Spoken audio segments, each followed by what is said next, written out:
നമസ്കാരം. 3 പതിറ്റാണ്ടിന്റെ ഇടവേളയ്ക്ക് ശേഷം വിദേശത്ത് നിന്ന് സ്വർണ്ണ നിക്ഷേപം പിൻവലിച്ച് റിസർവ് ബാങ്ക് ഓഫ് ഇന്ത്യ. ലണ്ടനിൽ ബ്രിട്ടീഷ് കേന്ദ്രമായ ബാങ്ക് ഓഫ് ഇംഗ്ലണ്ടിൽ നിക്ഷേപിച്ചിരുന്ന 100 ടൺ സ്വർണ്ണമാണ് പിൻവലിച്ച് ഇന്ത്യയിലെത്തിച്ചത്. 1991 സാമ്പത്തിക പ്രതിസന്ധി കാലത്തിന് ശേഷം ആദ്യമായാണ് റിസർവ് ബാങ്ക് വിദേശത്തെ സ്വർണ്ണ നിക്ഷേപം പിൻവലിക്കുന്നത്.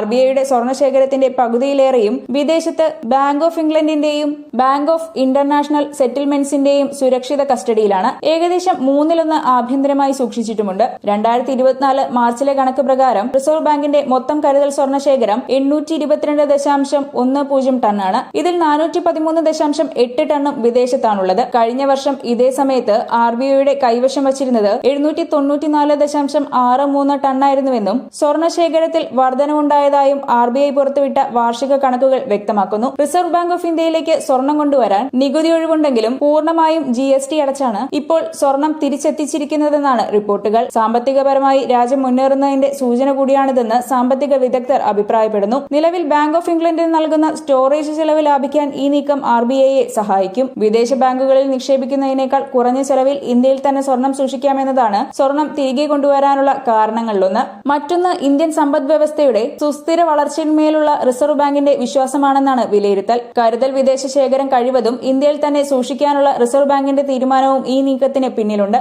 ലോജിസ്റ്റിക്സ് കാരണങ്ങളും ലണ്ടനിൽ നിന്ന് സ്വർണം തിരിച്ചുകൊണ്ടുവരാൻ റിസർവ് ബാങ്കിനെ പ്രേരിപ്പിച്ചിട്ടുണ്ട്. ഇന്ത്യയും പടിഞ്ഞാറൻ രാഷ്ട്രങ്ങളും തമ്മിലുള്ള ബന്ധങ്ങളിൽ വിള്ളലുണ്ടായാൽ സ്വർണ്ണശേഖരം ഇന്ത്യയിൽ എത്തിക്കുന്നത് എളുപ്പമാകില്ല. അമേരിക്ക റഷ്യയ്ക്ക് മേൽ ഉപരോധം ഏർപ്പെടുത്തിയതോടെ 2022-23 നിരവധി രാജ്യങ്ങൾ വിദേശ രാജ്യങ്ങളിലെ സ്വർണ്ണശേഖരം നാട്ടിലെത്തിച്ചിരുന്നു. പരമ്പരാഗതമായി പല രാജ്യങ്ങളുടെയും സ്വർണ്ണശേഖരം ബാങ്ക് ഓഫ് ഇംഗ്ലണ്ട് ലോക്കറുകളിലാണ് സൂക്ഷിക്കുന്നത്. കഴിഞ്ഞ വർഷങ്ങളിൽ റിസർവ് ബാങ്ക് സ്വർണ്ണശേഖരം വർദ്ധിപ്പിച്ചു വരികയാണ്. ആഗോള അനിശ്ചിതത്വങ്ങളും കറൻസി മൂല്യത്തിലെ ചാഞ്ചാട്ടവും കാരണമാണ് സ്വർണ്ണശേഖരം ഉയർത്തുന്നത്.